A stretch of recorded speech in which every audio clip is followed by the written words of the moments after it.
Hey guys, this is Ashley. I am going to show you how I make my nighttime casein protein. I've had a few people ask me about the way that I do it. I don't like shakes, so I tend to make mine as kind of like a mousse. The reason that I use casein instead of whey is because it's slower digesting, so it takes longer to clear your system. I also add fat to it that slows the digestion just a little bit more. That helps feed your muscles through the night so that they're not fasted for as long. It helps. It's an incremental amount each day, but over the long haul, it just helps you lose less muscle mass and build just a tiny bit faster if you're trying to gain muscle mass. So anyway, I am going to show you how I do it. This is Optimum Nutrition casein. This particular flavor is my favorite. It's chocolate cake batter, but they have discontinued it, so chocolate would be my next favorite, but I don't know any of the other flavors. I also just have creamy peanut butter and water, and then I have a scale. So the way I do it is I zero out my scale, and I do 1 serving of peanut butter,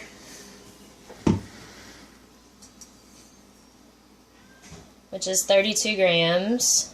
And if you are not familiar with using a scale, if it's not something that's normal for you to use, I promise once you start using it, you'll want to use it all the time because it really does cut down on dirty dishes, dirty measuring spoons and cups and all that. So that's 33 grams, which is close enough for me. Alright, so then on my protein, you can I figure mine up based on how much protein I need for the day. So for this one, I need 50 grams. So I zero my scale back out.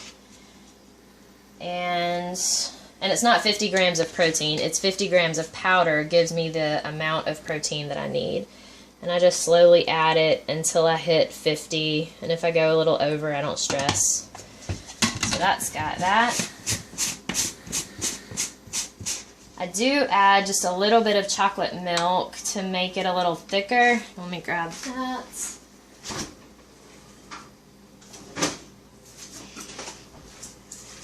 I don't measure it and I don't add a lot. I just add maybe a quarter of a cup. I kind of doubt it. And then I use my fork to stir it. So this is something you just have to play with until you figure out exactly how thick or how thin you like yours. So I stir the milk into it as best I can, and then I just slowly add water to it. With casein, it is thicker than whey, so if you use whey, it does not take much liquid, and it just almost turns into a soup if you put too much. But casein does take a little bit more. So I just keep adding it until I get the consistency that I want. And I guess if you go over, you could always add a little more protein powder to thicken it up, or a little more peanut butter. Guess it depends on what macros you have left for the day. So that's about how thick I like mine. You can see it's very mousse-like in texture. And then I normally throw it in the freezer for about 10 minutes. It doesn't take long. It'll freeze solid if you put it in there too long. I just like mine cold. So I just kind of spread it around, make sure the peanut butter and the casein is really mixed well, toss it in the freezer, and that's what I enjoy for my snack at night. So I hope this helps you guys. If you have any questions, as always, reach out to me. Just send me a message through Facebook or comment on this this video, whatever it is, just let me know. Hope you're having a good night. Thanks.